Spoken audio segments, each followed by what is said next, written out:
الحمد لله رب العالمين والصلاة والسلام على سيد المرسلين وعلى آله وصحابه أجمعين. أما بعد، فقد قال الله تبارك وتعالى في الكلام المجيد والفرقان الحميد: أعوذ بالله من الشيطان الرجيم، بسم الله الرحمن الرحيم.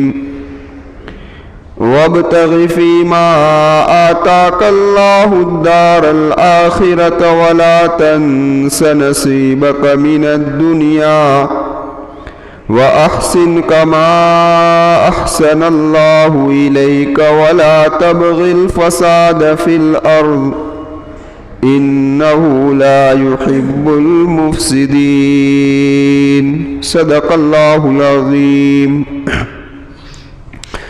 معزز سامعین کرام اور پردہ نشین خواتین، اس آیت کریمہ کے ضمن میں آپ حضرات کے سامنے کچھ باتیں اس سے اگلی والی مجلسوں کے اندر پیش ہو چکی ہے کہ اللہ تبارک و تعالیٰ نے قارون کو مخاطب بنا کر کائنات میں بسنے والے سارے مالداروں کو 4 ہدایتیں دی ہے. ان میں سے 2 ہدایتوں کا تذکرہ اس سے پہلے ہو چکا ہے. آج کی اس مجلس کے اندر تیسری و چوتھی جو ہدایت ہے، اس سلسلے میں کچھ بات عرض کرنی ہے. اللہ تبارک و تعالیٰ مجھے حق بات کہنے کی توفیق عطا فرمائے، مجھے بھی عمل کی توفیق دے، آپ لوگوں کو بھی عمل کی توفیق عطا فرمائے. جو تیسری ہدایت ہے وہ یہ ہے کہ وَأَحْسِن كَمَا أَحْسَنَ اللَّهُ إِلَيْكَ، کہ اللہ تبارک و تعالیٰ نے تجھ پر احسان کر کیا ہے، یعنی جو مال و دولت تجھے عطا فرمائی ہے یہ اللہ کا احسان ہے، تو تو بھی کسی کے اوپر احسان کر. کہنے کا مقصد یہ ہے کہ تو اپنے مال کو اچھے کاموں کے اندر خرچ کر. یہ تیسری ہدایت تھی. اور چوتھی ہدایت یہ فرمائی کہ وَلَا تَبْغِ الْفَسَادَ فِي الْأَرْضِ، زمین میں فساد برپا نہ کرو. یہاں کیا مراد ہے اس سے؟ یہاں اس سے مراد یہ ہے کہ اللہ تبارک و تعالیٰ نے جو مال تمہیں عطا فرمایا ہے، اس مال کو ناجائز کاموں کے اندر خرچ نہ کرو. سمجھ میں آئی بات؟ ہاں، اللہ کی نافرمانیوں کے اندر، شراب کے اندر، لہو و لعیب کے اندر، خیل تماشوں کے اندر، پتنگ بازی کے اندر، شادی بیاہ کے اندر، فضول خرچی جو ہوتی ہے شادی بیاہ کے اندر، اس کے اندر خرچ نہ کرو.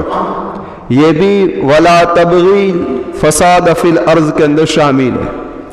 اسی طریقے سے غمی کے موقع پر تیجا کے اندر، چالیسا کے اندر، برسی کے اندر جو خرافات ہو رہے ہیں اور جو خرچ ہو رہے ہیں، یہ سارے کے سارے وَلَا تَبْغِ فَسَادَ فِي الْأَرْضِ کے اندر شامل ہے. تو یہ 4 ہدایتیں دی گئی. کتنی ہدایتیں دی گئی؟ 4 ہدایت.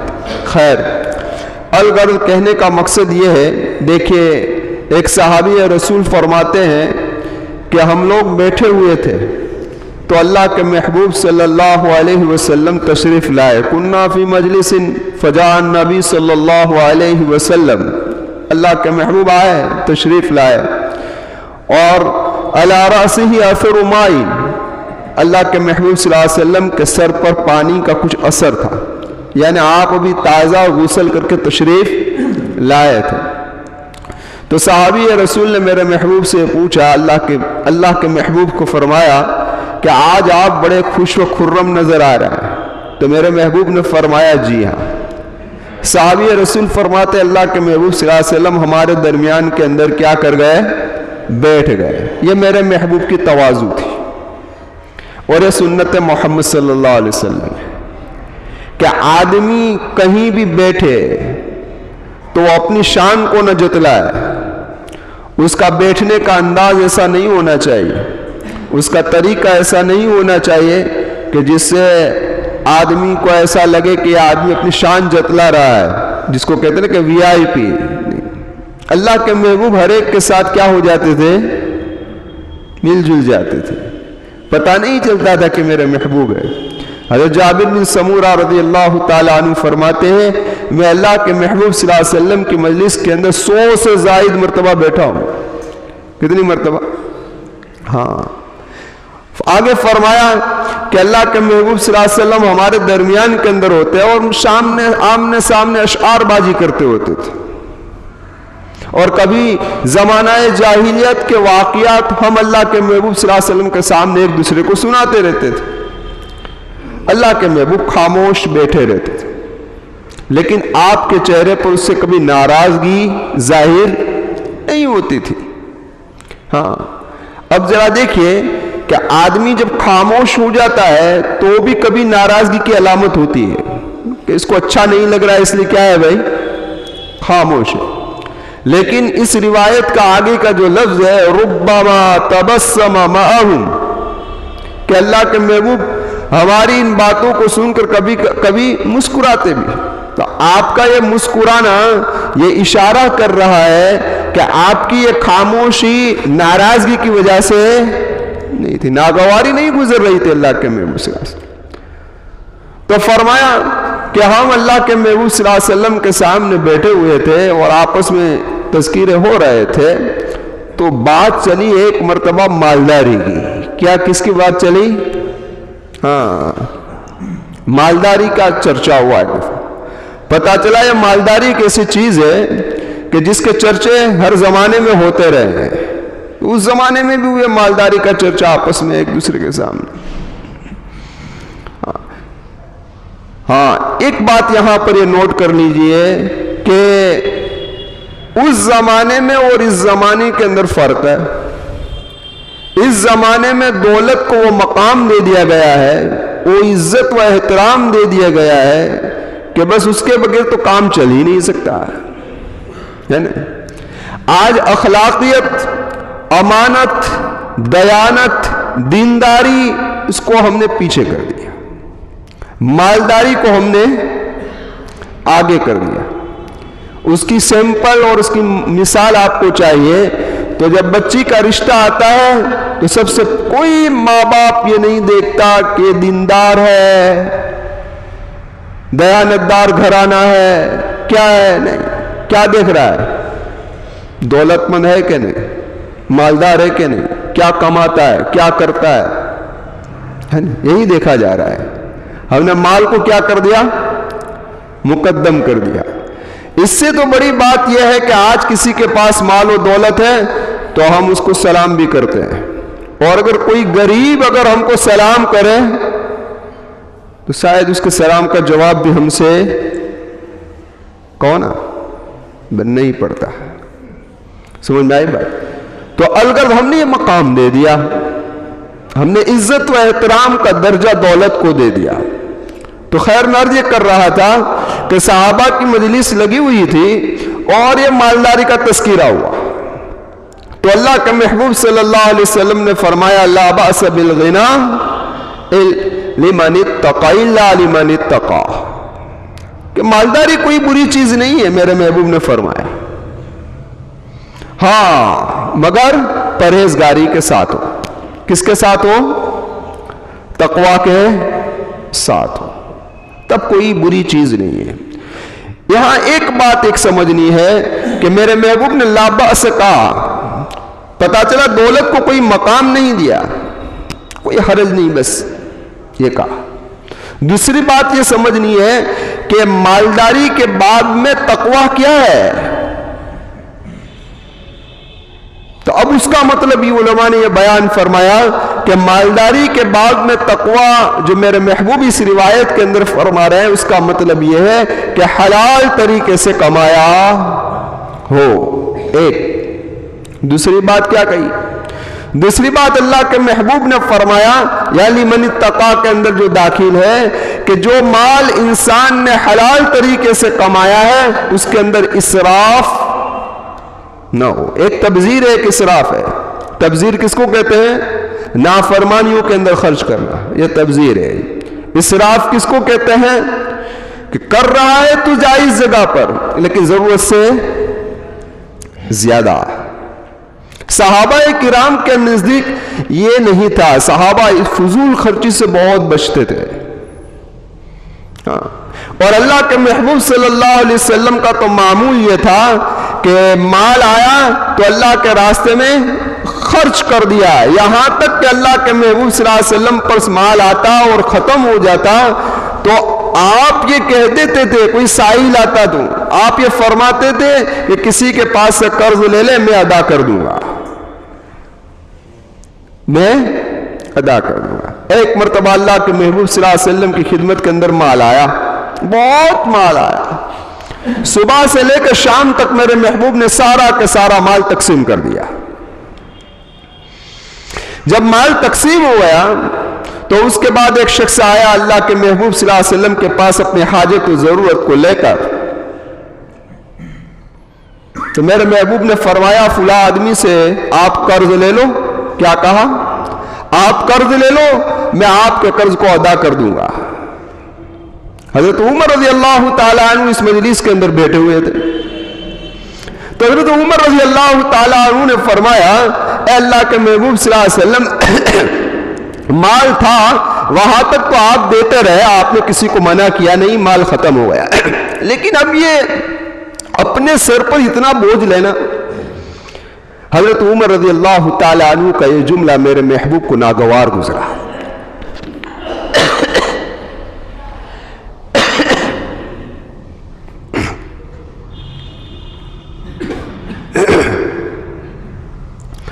حضرت عمر رضی اللہ تعالیٰ عنہ کا یہ جملہ اللہ کے محبوب صلی اللہ علیہ وسلم پر ناگوار گزرا. آپ کا چہرہ انور بدل گیا. لیکن ایک انصاری صحابی وہاں بیٹھے ہوئے تھے. اس انصاری صحابی نے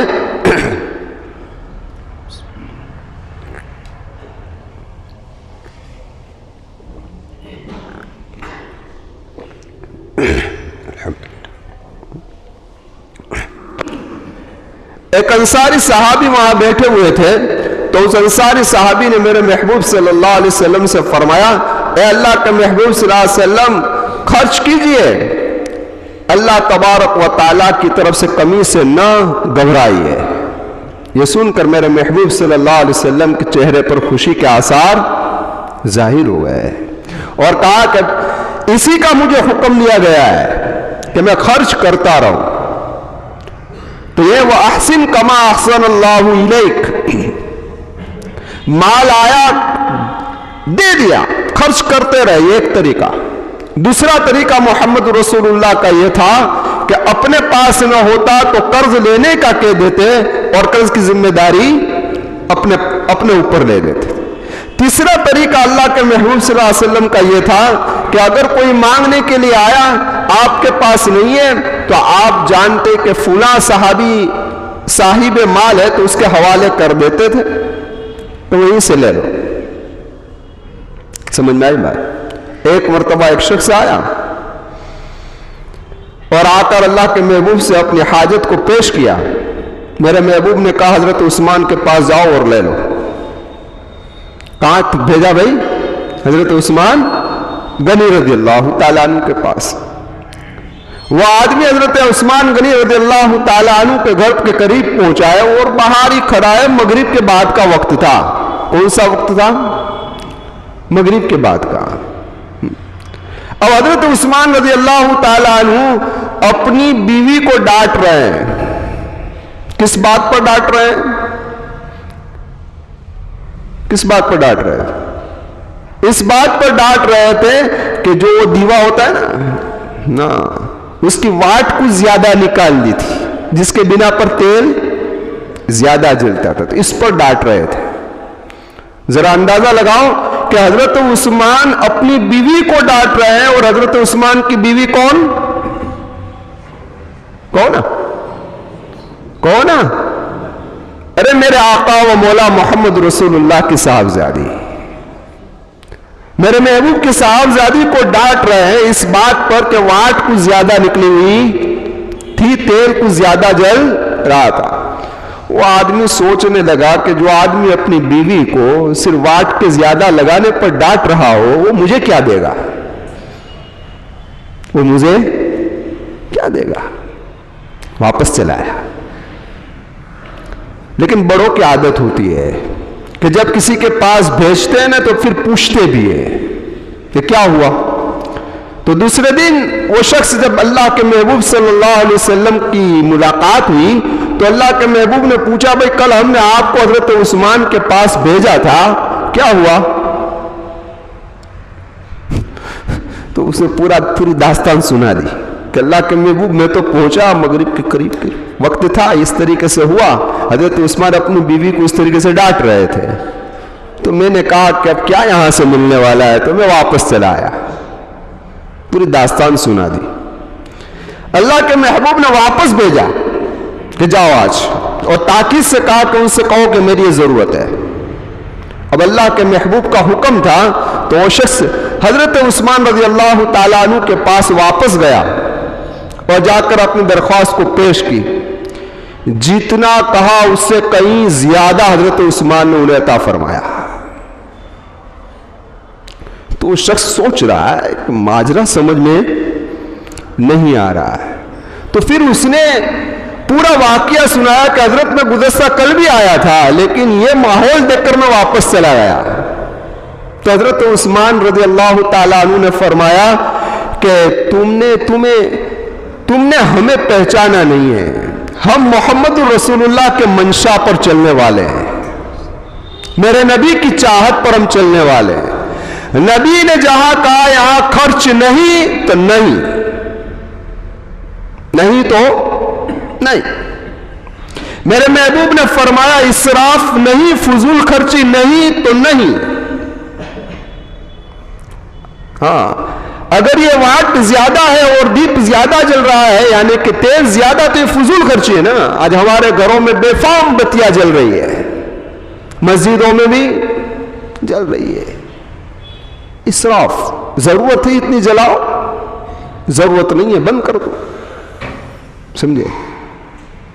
تو میں یہ کر رہا تھا کہ ہم نبی کے منشا پر چلتے ہیں۔ حضرت عثمان نے فرمایا، نبی نے فرمایا کہ اسراف نہیں تو نہیں، اور جب نبی نے تجھے بھیجا یہاں لینے کے لیے تو نبی کا منشا ہے کہ دو تو ہم جان لٹانے کے لیے بھی تیار ہیں۔ اور ہمارا معاملہ اس سے الٹا ہے، جہاں کہا خرچ کرو نہیں، اور جہاں کہا نہ خرچ کرو بہا دیں گے۔ شادی بیاہ کے موقع پر، غم کے موقع پر، لہو لعیب کے اندر، تماشوں میں، پٹاخوں میں لٹا دیں گے۔ تو یہ وابتغی واحسن کما احسن اللہ الیک ولا تبغی الفساد فی الارض۔ آپ نے جب میں نے سورہ نور کی تفسیر آپ حضرات کے سامنے پیش کی تھی اس وقت قصہ افک کو بیان کیا تھا، واقعہ افک، کہ جب حضرت عائشہ صدیقہ رضی اللہ تعالی عنہا پر تہمت لگی تھی نا زنا کی، نعوذ باللہ من ذالک، لگانے والے تو منافقین تھے لیکن کچھ مخلصین بھی اس کے اندر شامل ہو گئے تھے نا۔ ان میں سے ایک صحابی رسول حضرت مصطح، یہ حضرت ابو بکر صدیق رضی اللہ تعالی عنہ کی خالازاد بہن کے لڑکے ہیں اور غریب تھے، مسکین تھے، تو حضرت ابو بکر ان کا تعاون کرتے تھے اور روزانہ یعنی جس کو کہتے ہیں نا کہ فکس تھا کہ اتنی رقم دے دینے کی ان کو گھر خرچ کے لیے متعین تھا، دے رہے تھے۔ تو یہی حضرت مصطح بھی تہمت والوں میں شامل ہو گئے تھے ان منافقین کے چکر میں پھنس کر۔ لیکن اب ذرا سوچے، اس واقعے کے اندر بڑی نصیحت ہے، سوچے،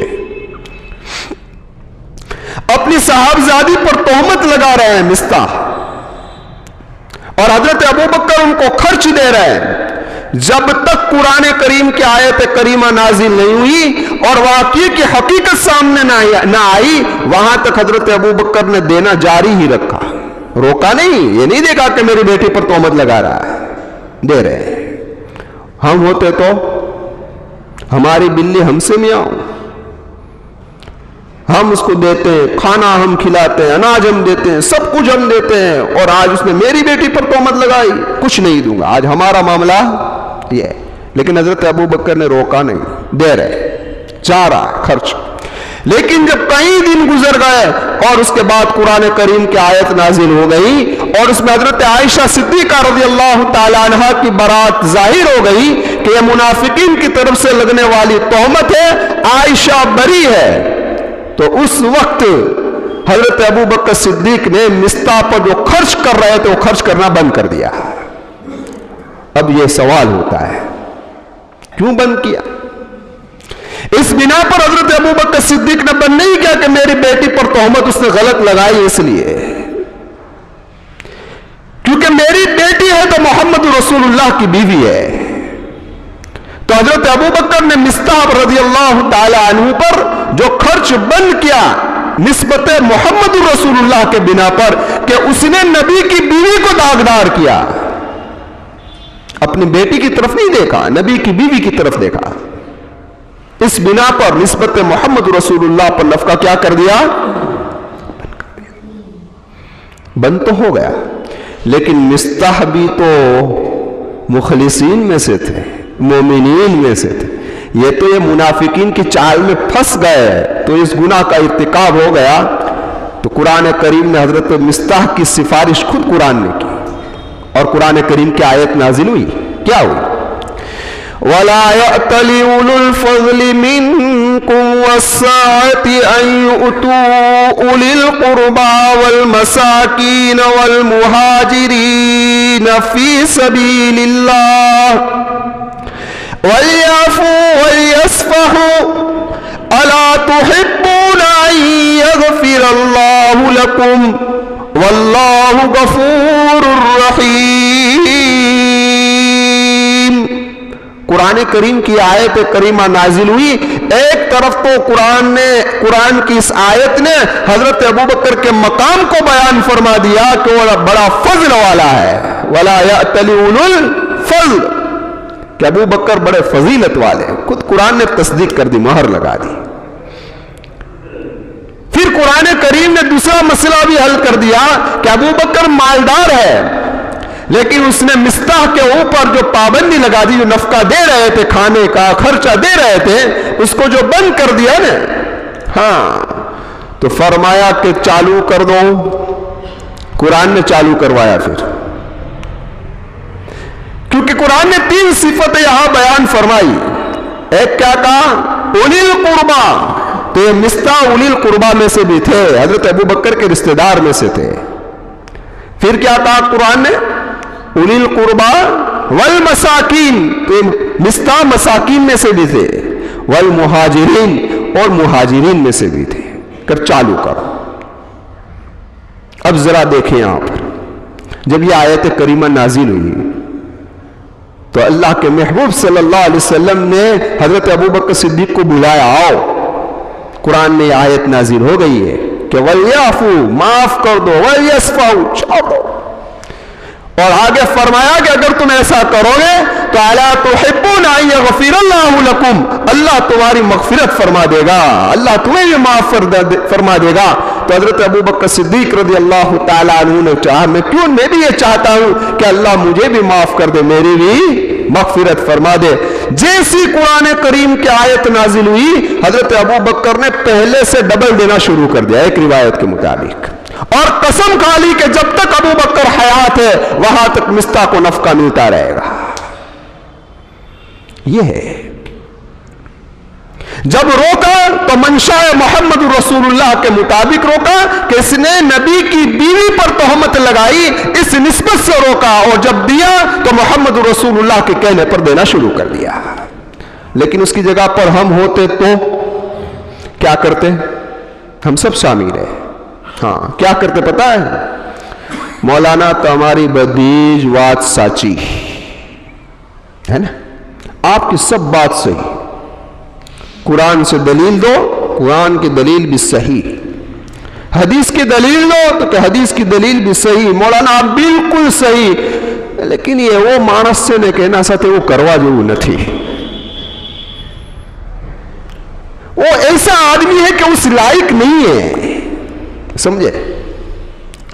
یعنی ہم اپنی ضد پر چلنے والوں میں سے ہیں, ہم سب شامل ہیں. ہم اپنی ضد پر, صحابہ اپنی ضد پر چلنے والوں میں سے نہیں تھے. صحابہ کے سامنے محمد رسول اللہ کا حکم آ جاتا, اپنے سر کو جھکا دینے کے لیے تیار ہو گئے, بات ختم. تو میں عرض یہ کر رہا تھا وَأَحْسِن كَمَا أَحْسَنَ اللَّهُ, خرچ کرنے کا حکم ہے, وہاں کیا کرو بھائی؟ خرچ کرو. سمجھ میں آئی بات؟ تیسری شرط یہ اِلَّا لِمَنِ اتَّقَىٰ پر. دو تو یاد رہ گئی نا, ایک کیا حلال طریقے سے کمایا ہو, دوسرا کیا ہو جو کمایا اس کے اندر اسراف فضول خرچی نہ ہو, اور تیسری شرط یہ ہے کہ انسان جو بھی تجارت کرے, جو بھی کمائے, تو اس کے دل کے اندر یہ نیت ہونی چاہیے کہ میں اپنی بیوی, اپنے بچے, اپنے ماں باپ, اپنے رشتہ دار, محتاجوں کے حق کو ادا کرنے کے لیے کما رہا ہوں. یہ نیت ہونی چاہیے, مالدار بننے کے لیے نہیں ہونی چاہیے. تو میرے محبوب نے فرمایا اگر ان تین شرائط کے ساتھ, اس کے علاوہ بھی ایک شرط میرے ذہن میں بھی نہیں ہے, خیر ان شرائط کے ساتھ اگر کوئی مالدار بن رہا ہے تو یہ مالداری اس کے لیے نقصان دہ نہیں ہے. لیکن یہ چیزیں اگر اس کے اندر نہیں ہے تو پھر یہ طغیانی ہے. کیا ہے بھائی؟ یہ سرکشی ہے. تو اب قرآن کریم نے ہمیں کتنی ہدایتیں دی بھائی؟ آپ بہت کم بولتے ہو یار, ابھی تو رمضان کا شروع ہوا ہے, روزے سے ہو. کتنی ہدایت دی؟ 4 ہدایت دی. فرمایا ان 4 ہدایتوں کے ساتھ اگر کوئی تجارت کرے گا اور اس کے پاس مالداری ہے تو یہ تجارت اس کو کوئی نقصان نہیں دے گی. قیامت کے میدان میں نبیوں کے ساتھ اٹھے گا, صدیقین کے ساتھ اٹھے گا. لیکن ان 4 ہدایتوں کو چھوڑ کر اگر کسی نے تجارت کو انجام دیا ہے اور مالداری لی ہے تو اس کے لیے اس کی یہ تجارت اور اس کی مالداری وبال جان ہے. کیا ہے؟ وبال جان ہے. اب ذرا دیکھیں, آج ہمیں اس دنیا کے سامنے ایسا نمونہ پیش کرنے کی ضرورت ہے کہ جس سے کائنات میں بسنے والی انسانیت جان لے کہ اسلام نے تجارت کا کیا طریقہ بتایا ہے. لیکن ہم ہی خود غداری کرے, ہم ہی کچھ ناپ تول میں کمی کرے, ہم ہی خیانت کرے, ہم ہی جھوٹ بولے, تو دوسرے لوگ کیا ہم سے نصیحت حاصل کریں گے؟ وہ بھی یہی سوچیں گے کہ اسلام بھی یہی کہہ رہا ہے کہ یہی کرو, ہے نا؟ بھی یہی کہے گا. عمل بھی ایک دعوت ہوتا ہے, عمل بھی دعوت ہوتا ہے. آپ کوئی عمل کرے جسے دیکھ کر لوگ پہچان جائے کہ بھئی اس کا عمل بتا رہا ہے کہ یہ دھرم صحیح ہے. سمجھ میں آئی بات؟ اس لیے علماء نے لکھا ہے. ہاں لیکن آج جب یہ بات کہی جاتی ہے نا تو لوگ ایک سوال کرتے ہیں, پورا معاشرہ مولانا ایسا ہے, اپنے اکیلے کیا کر سکتے ہیں؟ یہ سوال عام طور پر ہوتا ہے نا. ہم اکیلے سور کر کیا کریں گے؟ بس پوری بازار اسی طریقے سے چل رہا ہے, پورا ماحول ہی ایسا بنا ہوا ہے, ہم اکیلے کیا کریں گے؟ بھائی معاشرہ نام ہے افراد کا. کس کا؟ معاشرہ نام ہے, سماج نام ہے افراد کا, لوگوں کا. سمجھے؟ کوئی ہر آدمی اگر یہ سوچتا رہے کہ میرے اکیلے کے سنورنے سے کیا ہوگا تو کبھی بھی معاشرہ و سماج سدھر سکتا نہیں ہے. وہ اکیلا سدھرے اور اکیلا صحیح ہو جائے تو ایک دیپ جلے گا تو اس کو دیکھتے دوسرا دیپ جلے گا, تیسرا دیپ جلے گا, آہستہ آہستہ پورا معاشرہ کیا ہو جائے گا؟ سنور جائے گا. اس لیے قرآن نے بھی کہا قُوْ أَنفُسَكُمْ, پہلے اپنی ذات کو سنوارو, تم سنور جاؤ. تم چاہے معاشرہ گندا ہو, چاہے جو کچھ بھی ہو, چاہے رسم و رواج چل رہا ہو, جو کچھ بھی ہو, تم سنور جاؤ. بس ایک نمونہ پیش کرو, اللہ اس کی برکت سے دوسروں کو بناتے چلے جائیں گے.